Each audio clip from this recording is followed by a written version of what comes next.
सितंबर का महीना था, काली अंधेरी रात थी, धीरे धीरे से हवा की ठंडी लहरें आ रही थी। आकाश में बिजली चमक रही थी। महेंद्र चाचा अपने घर से दूर अपने खेत में खाट में सोए हुए थे। उनका खेत गांव के तालाब के पास था। बारिश के कारण पूरा तालाब भर गया था और खेत में घास भी ज्यादा हो गई थी। उसके कारण अंधेरे में यह सब ज्यादा डरावना लग रहा था। उस तालाब के किनारे आम के 6 से 7 बड़े बड़े पेड़ थी। आम के पेड़ की डालियों के आवाज भी काफी डरावना लगता था।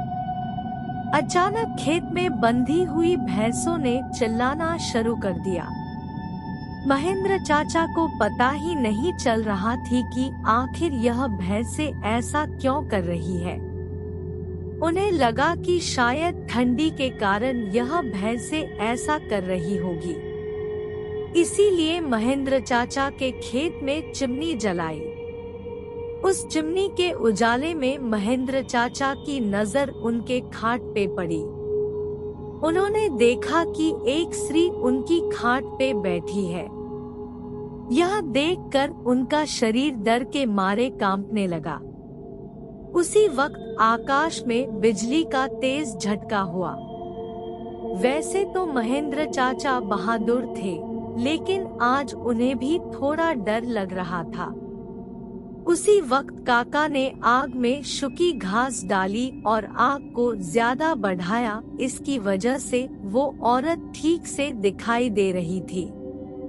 महेंद्र चाचा ने तापने के साथ बैठे बैठे ही बूम लगाई, कौन है?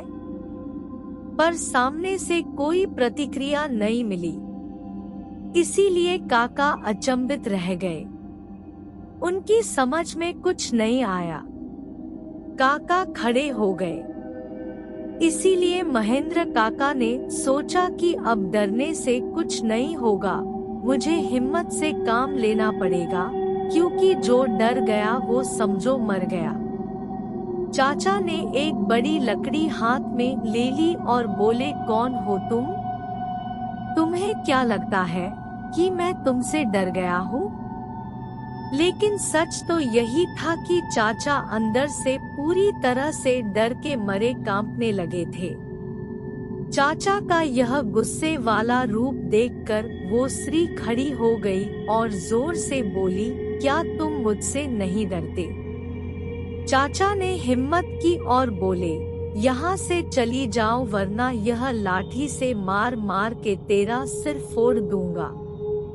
इतना ही बोलता महेंद्र चाचा ने लाठी उठाई और उसी वक्त उस औरत ने आवाज उठाई, अब तो मुझे मेरे ही घर से बाहर निकालेगा? यहाँ पर तो मेरा बचपन गुजरा है। यह मेरा ही घर है, मैं यहाँ सालों से रह रही हूँ। यह सुनकर चाचा का डर और गुस्सा दोनों ही शांत हो गए। उन्हें लग रहा था कि मेरे सामने जो औरत खड़ी है उसे मैं जानता हूँ। उसकी आवाज भी जानी पहचानी लग रही थी। चाचा सोचने लगे कि आखिर यह औरत है कौन? अगर मैं इस औरत को जानता हूँ तो आखिर यह इतनी भयानक और विकराल रूप में क्यों है? अचानक, अरे यह तो ज्योति है, मेरी बड़ी बहन। बचपन में मैं और ज्योति साथ में ही खेत में चार काटने का काम करते थे। अब महेंद्र चाचा को पूरी बात समझ में आ गई। यह ज्योति के बचपन की बात है। जब ज्योति 14 साल की थी तब इसी खेत में गांव के कुछ बच्चों के साथ खेल रही थी। दूसरे बच्चों की तरह ज्योति भी पेड़ पर चढ़कर एक डाल से दूसरे में डाल पर छलांग लगा रही थी।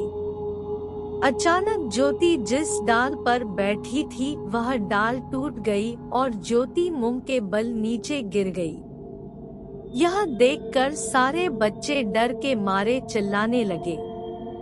बच्चों के चिल्लाने की आवाज सुनकर बड़े लोग वहां पहुंचे और ज्योति को उठा के अस्पताल ले गए, लेकिन तब तक काफी देर हो चुकी थी। ज्योति की मौत हो गई थी। महेंद्र चाचा को ये सारी बातें याद आ गई और वह सीधा ज्योति के पास जाके रोने लगे। जब यह बात गांव वालों को पता चली तो सारे गांव वाले चौंक उठे थे। वास्तव में वह ज्योति ही थी।